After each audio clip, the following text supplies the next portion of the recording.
नमस्कार, मी doctor Janhavi Bankar, resident doctor, department of ENT, doctor Ulhas Patil medical college and hospital, Jalgaon. तर आपल्या इकडे काल रात्री एक 45 वर्षाचा एक माणूस आलेला पेशंट, ज्यांनी काल जेवता जेवता त्यांचा घास गिळला गेला आणि अडकला आणि त्यांना ठसका बसला।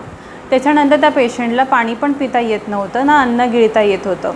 त्यामुळे पेशंट सकाळी आपल्या हॉस्पिटलला दाखल झाले। पेशंट दाखल झाल्यानंतर पेशंटला पाणी प्यायला त्रास होत होता, श्वास घ्यायला त्रास होत नव्हता। त्यामुळे आपल्याला पुढची तपासणी करणं गरजेचं होतं, हे बघण्यासाठी की तो घास अडकला तो अन्न नलिकेत अडकला आहे की श्वास नलिकेत अडकला आहे। तर आपण एक्सरेद्वारा हे माहिती करून गेलं आणि आपल्याला कळालं की तो घास आहे अन्न नलिकेत अडकलेला आहे। मग आपण पेशंटला लगेच ऑपरेशनसाठी तयारी केली आणि ऑपरेशनसाठी घेतलं। न वूल दिल्यानंतर रिजिड इसोफेजियोस्कोपी ही प्रोसिजर करण्यात आली। या प्रोसिजरद्वारे आपण जो घास अडकलेला आहे तो अन्ननलिकेतून काढला गेला आणि तिकडे काहीही न इजा करता ती प्रोसिजर पूर्णपणे कंप्लीट झाली। आणि जो काढलेला घास आहे तो आपण पेशंटच्या नातेवाईकांना सुद्धा दाखवलेला की खूप मोठा घास अडकलेला होता।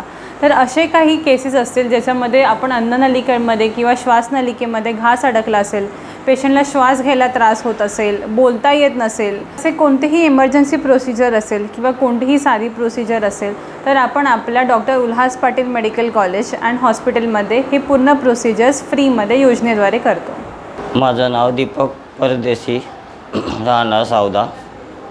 मी रविवारी नॉनव्हेज खाल्लं आणि ते माझ्या गळ्यात अटकलं।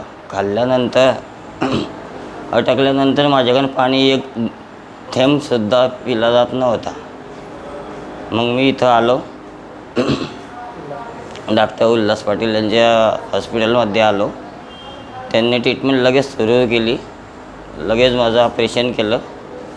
अनुष्या मॅडम यांनी माझं ऑपरेशन केलं आणि त्याच्या बिलकुल रात्रीमध्ये ऑपरेशन झालं। सकाळी मला फरक पडला आणि आज मला एक 12-14 घंट्यामध्ये इतकं बरं वाटतं आहे की माझ्या हाताने मी पाणी पिऊ शकतो आहे।